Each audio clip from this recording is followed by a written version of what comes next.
तुमचं स्वागत आहे प्राचीच रेसिपीमध्ये. काल जी मी हरभऱ्याच्या डाळीची भजी टाकली होती, तीच भजी वापरून मी दुपारच्याला भज्याची आमटी केली होती.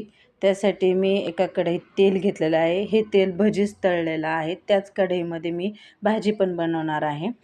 कढईत तेल घेतलेलं आहे. त्याच्यामध्ये हे वाटण टाकलेलं आहे. ह्या वाटणामध्ये कांदा, खोबरं, आलं, लसूण छान असं भाजून मी मिक्सरला फिरवून घेतलेलं आहे. एकदम फाईन अशी पेस्ट करायची आहे आपल्याला आणि ते गरम तेलात टाकायचं. त्याच्यानंतर आपल्याला फक्त बेसिक मसाले टाकायचे आहेत. हळद पावडर, लाल मिरची पावडर, मटण मसाल्याची पुडी, हेच बेसिक एवढेच मी मसाले वापरते. याच मसाल्यांनी अतिशय रुचकर आणि स्वादिष्ट अशी ही आमटी होती. पाणी टाकून ते मसाला परतेपर्यंत चांगलं परतून घ्यायचं आहे.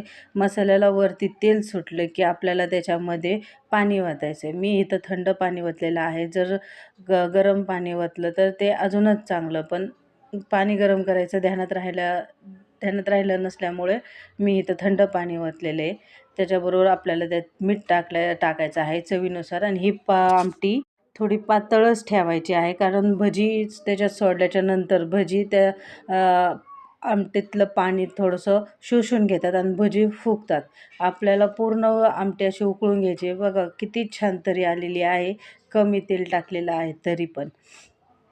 जर तुम्हाला अशी आवडत असेल तर तुम्ही अशी भजी टाकायची. गॅस बंद केल्याच्या नंतर आपण त्याच्यात भजी सोडून घ्यायची आहेत आणि 5 ते 10 मिनिटांनी आपली भज्याची आमटी रेडी. जर अशीच रेसिपी तुम्हाला बघायची असेल तर माझ्या चॅनलला सबस्क्राईब करा. थँक्यू.